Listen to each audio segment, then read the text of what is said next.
헌재 5차 변론까지 와서 확실해졌습니다. 윤석열이 본인이 했다고 결국 인정했는데 아무 일도 없었으니까 잘못이 없는 거 아니냐고 뻔뻔한 변명을 내뱉었습니다. 지금 본인 때문에 많은 사람들이 구속이 되고 나라가 엉망이 됐는데도 그저 끝까지 본인만 빠져나갈 생각밖에는 없는 것입니다. 이런 적반하장 태도에 정청래 위원장이 제대로 일침을 날렸습니다. 국민들은 윤석열 같은 인간이 아직도 대통령이랍시고 발뺌하는 모습을 더 이상 두고만 볼 수 없습니다. 국민들은 이미 누가 범인인지 알고 있습니다. 영상 시청 전 구독과 좋아요 정중히 부탁드립니다. 오늘 주로 재판정에서 나왔던 가장 강력한 어딩이 아마 체포라는 단어일 겁니다. 근데 제가 듣고 있자니 말한 사람은 있는데 들은 사람은 없는 것 같고, 들은 사람은 있는데 또 말한 사람은 없는 것처럼 이렇게 오늘 증언들이 이어지고 있어서 안타깝습니다. 말을 했는지 말을 들었는지 또 이 자리에서는 말할 수 없다라는 그런 증언들을 들으면서 오늘의 증언들이 또 방송으로 중계가 될 텐데 국민들이 너무 답답하지 않을까 그런 생각이 듭니다. 아무 일도 일어나지 않았다라고 말씀을 하시는데, 아무 일도 일어나지 않았으면 오늘의 헌법재판소의 이 심판, 이 법정이 없었을 것입니다. 아무 일도 일어나지 않았다라는 부분에 대해서 절대 동의할 수 없고, 아무 일도 일어나지 않았는데 하늘의 별 따기라는 그 군 장성들이 지금 구속되어서 재판을 받아야 됩니다. 안보상으로나 그리고 국가적으로나 국가적 큰 손실이 이렇게 일어났음에도 불구하고, 그리고 대통령이 탄핵되어서 또 구속되어서 탄핵 심판도 받고 있고 형사 재판을 받아야 되는 이런 엄청난 일이 벌어졌는데 아무 일이 일어나지 않았다는 부분에 대해서는 저는 동의하기가 상당히 어렵고 국민들도 그렇지 않을까 이런 생각이 듭니다. 이상입니다. 대한민국의 주인은 국민입니다. 헌법은 제1조에서 대한민국은 민주공화국이고 대한민국의 주권은 국민에게 있고 모든 권력은 국민으로부터 나온다고 주권재민의 정신을 선언하고 있습니다. 국민의 것은 국민의 것입니다. 국민으로부터 위임받은 권력이 위헌위법적으로 국민 위에서 군림할 수는 없습니다. 헌법수호의 파수꾼 헌법재판관님, 2024년 12월 3일 아침은 평범했습니다. 대한민국 수도 서울의 기온은 영하 2도였습니다. 국민들은 늘 그렇듯이 출근을 서두르고 있었고, 그날 아침 뉴스 헤드라인은 명태균 핸드폰 행방 논란이었습니다. 세계 방산 매출 100대 기업에 우리 기업 4곳이 포함됐고, 대한민국 한강 작가의 노벨 문학상 수상 관련 좋은 소식도 있었습니다. 미국 바이든 정부의 우크라이나 군사 지원 뉴스는 있었지만 휴전선 전방은 조용했고 어떤 국민들도 군사적 위협을 느끼지 않은 평온한 하루였습니다. 그렇지만 재판관님들도 보셨듯이 그날의 밤은 평온하지 않았습니다. 비상계엄 선포 소식을 접한 수많은 국민들은 설마 가짜 뉴스일 거라고 생각했습니다. 그러나 너무나 비현실적이었던 계엄 선포는 엄연한 현실이었습니다. 피청구인 윤석열은 2024년 12월 3일 비상계엄 선포 긴급 담화문에서 국회는 범죄자 집단이 소굴이 되었고 자유민주주의 체제 전복을 기도하고 있고 국회가 자유민주주의 체제를 붕괴시키는 괴물이 된 것 같다. 대한민국이 당장 무너져도 이상하지 않을 정도로 풍전등화의 운명에 처해 있다. 우리 국민의 자유와 행복을 약탈하고 있는 파렴치한 종북 반국가 세력들을 일거에 척결하고 자유헌정 질서를 지키기 위해 비상계엄을 선포한다고 했습니다. 이 궤변을 누가 믿겠습니까? 대한민국 국민들 누가 봐도 당장 무너져도 이상하지 않을 정도의 대한민국은 결코 아니었습니다. 피청구인 윤석열의 12월 3일 비상계엄 선포 이후 대한민국은 혼란에 빠졌고 대한민국 전체가 몸살을 앓고 있습니다.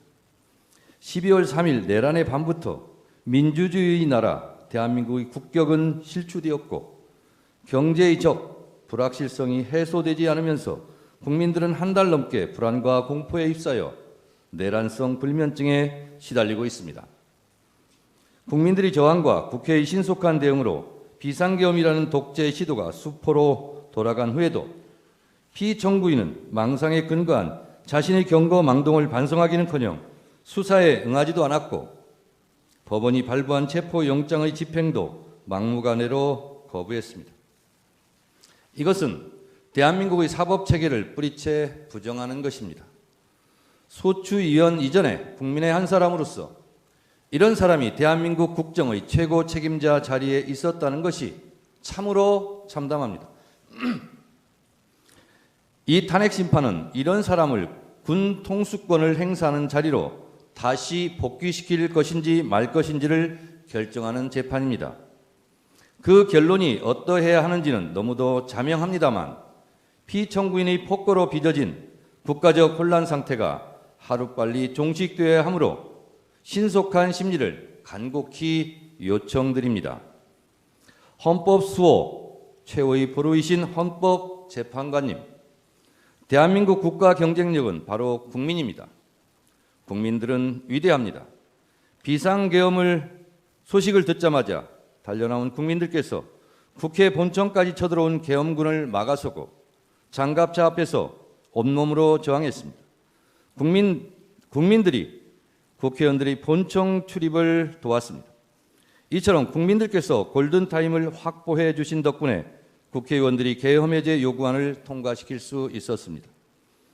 오늘날 대한민국이 전 세계의 부러움을 받을 정도로 정치, 경제, 그리고 문화적으로 우뚝 서게 된 것은 한국 현대사를 치열하게 살아내신 우리 선조들과 현재를 살아가는 우리들의 합작품입니다. 이토록 자랑스러운 대한민국을 하루아침에 전 세계 웃음거리로 만든 것이 피청구인의 비상계엄 선포였습니다. 그러나 민주주의를 지켜내려는 국민들의 열망으로 피청구인의 독재 기도를 막아낼 수 있었고 세계는 다시 대한민국 민주주의의 놀라운 회복력에 주목하고 있습니다. 이 모든 것이 국민들 덕분입니다. 국민 여러분들께 진심으로 감사드립니다. 존경하는 헌법재판관님, 피청구인은 헌법 제69조에 따라 나는 헌법을 준수하고 국가를 보위하겠다는 선서를 하고 대통령에 취임했습니다. 그러나 피청구인은 헌법을 수호하기는커녕 헌법을 유린했습니다. 대한민국의 헌법과 민주적 시스템을 송두리째 무너뜨리려 했던 피청구인 윤석열을 왜 파면해야 하는지 그 이유를 말씀드리겠습니다. 첫째, 피청구인 윤석열은 계엄의 조건을 위반했습니다.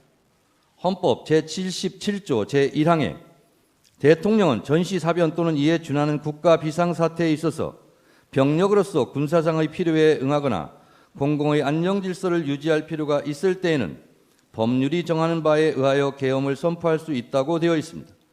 대한민국은 전시 상황도 국가 비상사태도 아니었고 병력으로서 공공의 안정질서를 유지할 만큼 혼란도 없었습니다.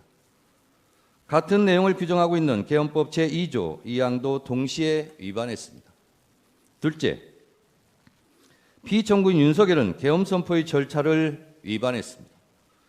계엄법 제2조 제5항은 대통령이 계엄을 선포한 때는 국무회의의 심의를 거쳐야 한다.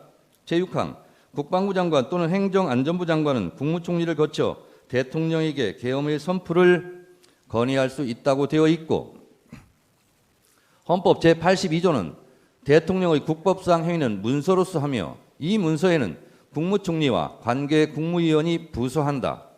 군사에 관한 것도 또한 같다고 되어 있습니다. 현재까지 국무위원들의 증언에 따르면 형식과 절차에 따른 정상적인 국무회의는 없었고 현재로서는 국무회의 문서도 부존재해 보입니다.